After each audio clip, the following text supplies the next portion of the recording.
So you might know that a big part of our mission at the center is education, but we also have a component of our mission that's research. And I wanted to show off some really cool research that's going on here by my friend Blaine the Ornithologist. Blaine, do you want to talk a little bit about what you do here at the Absolutely. So, like Nathan said, I'm an ornithologist. I study birds, and what I'm doing is a long-term population study here of the birds at the Wetland Center.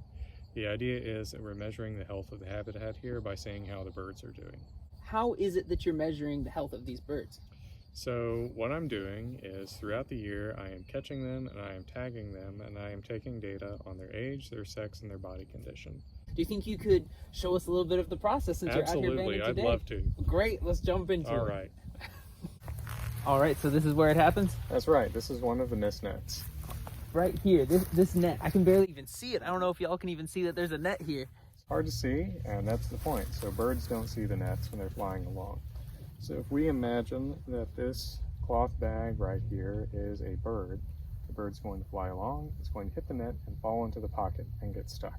I And then see. I will come along within the next 30 or 40 minutes, carefully untangle the bird from the net, put it in one of these cloth bags to bring back to where I'm set up with my equipment.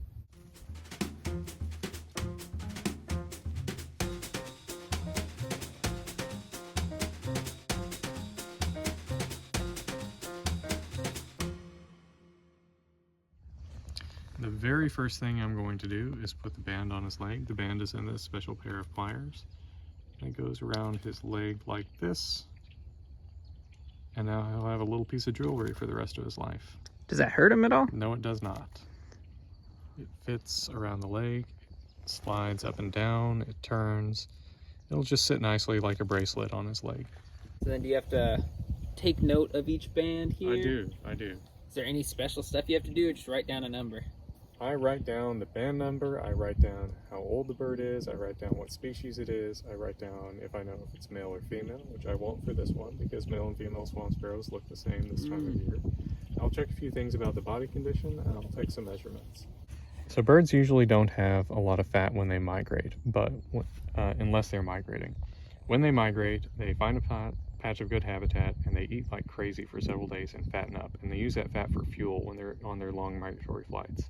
Their skin is translucent, so if you blow apart their feathers gently, you can see the fat building up, and it'll be bright yellow against the pink of the muscle. Normally, they start storing it at the top of the chest, and this one has eaten so much food in the past 5 days since I caught her that she's got fat on her belly too. Oh, yeah.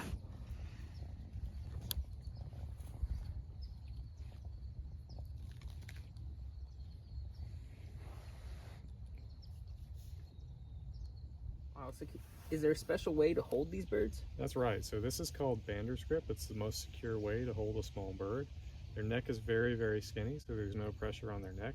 Their body is held securely between my fingers and my palm, so they can't struggle and hurt themselves. You're not like crushing it in your fist right now. No, I'm holding this bird very gently. Next, I am going to measure her wing, which from the wrist to the tip of the longest feather is 56 millimeters.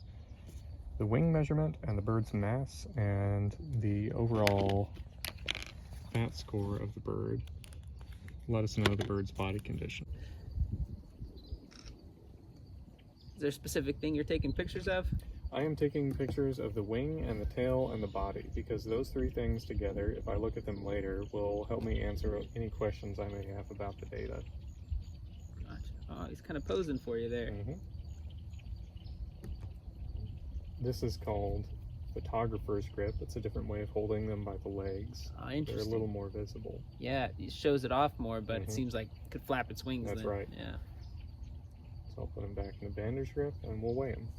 And how do we weigh? Oh, do you just plop them into this little pill You just bottle? plop them into a bottle on top of the scale. You can't put a bird on the scale by itself or it'll fly off. Sure. So she goes in this tube to stay on the scale, and she weighs 7.6 grams. This is a species that usually weighs about 6 grams when they don't have any fat. So this one is well fed.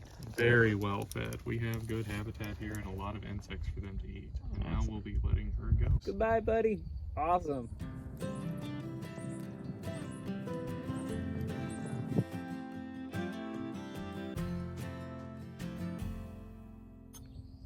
How long have you been doing this?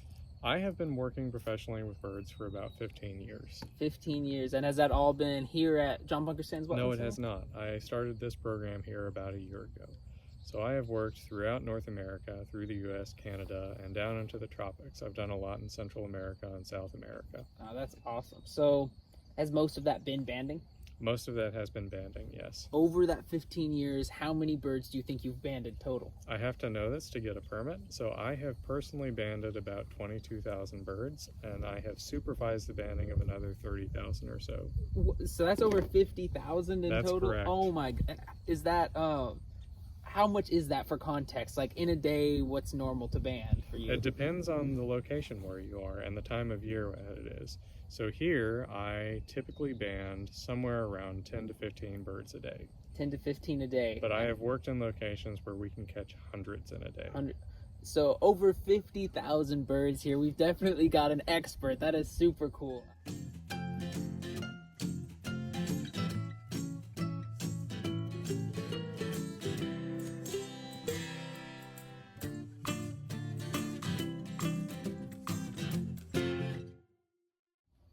Okay, so Blaine is telling me we've got something pretty cool here. What's in this bag, right. Blaine? So what we have is a very late migrant. It's November right now. These guys are usually gone by August. It is a painted bunting.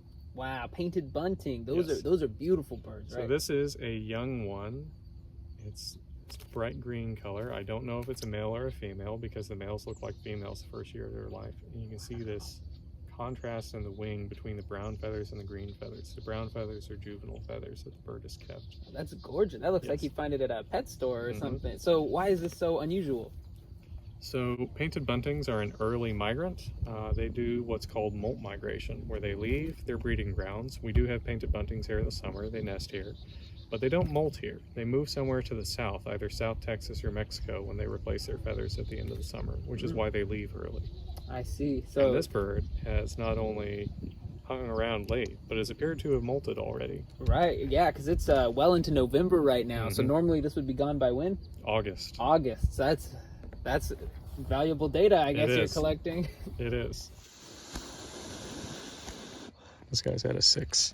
A 6? Oh, yeah. Let's see. So the fat is mounding up out of the hollow at the top of the chest. And he's got it down on the belly too, where it is mounded up.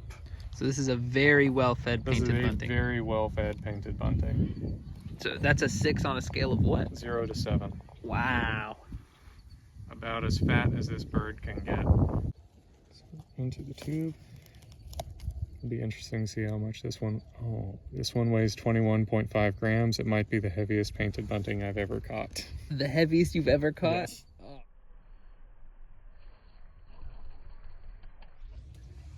One of the goals of doing this research program here at the Wetland Center was being able to show wildlife research to educational groups. We get a lot of school groups out here, and it's good to show kids science in action. So, well, I think we've got some kids coming right up here. Are you gonna teach them about bird banding? I am. This always makes their day. They get to see the birds super up close. Really cool opportunity.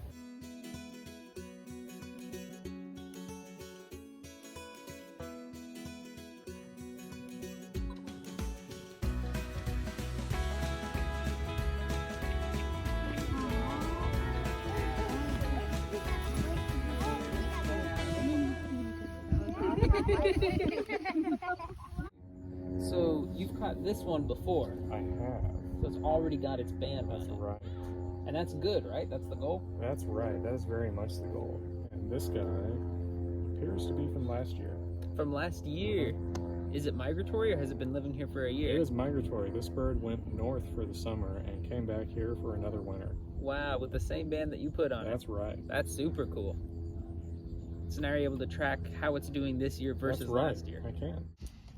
Do you get many birds that other people have banded? No, you get basically none of those. Okay. So there's a lot of space out there. There's only a few people banding birds and a lot of birds out there. So it's maybe 1 in every 10,000 birds that gets banded gets found somewhere else. Wow. Wow. So pretty much if you find a banded bird here, then it was banded by you. That's right. Wow. Wow, well, thank you so much, Blaine. This was super cool to get to see how all this works. You're welcome. I'm glad you were able to come out today. Oh, me too. Me too. What a treat. So I think for anyone who might be curious, if we wanted to see this in action, is that something that could happen? Yes, so come back out in the spring. The spring banding season will be starting right here on March 19th and will continue through the end of May. Okay, awesome. So March 19th, right here, you can kind of see where we are, just down from the silos right there. And if someone wanted to get into bird banding and ornithology at this level like you, how could one even do that? Well, the first step would be to be interested in birds. Check. And the second step would be to start volunteering at a banding station near you. Learn the ropes, learn how it works. You'll get taught some basics, and maybe you'll work your way up to banding birds. If you're good and you're still interested and you want to do that, then there are places to look for jobs banding birds online, and maybe you'll be lucky and get a job and end up doing what I do. Awesome. That's so cool. Well, thank you so much again, Blaine. Oh, you're welcome. Real pleasure.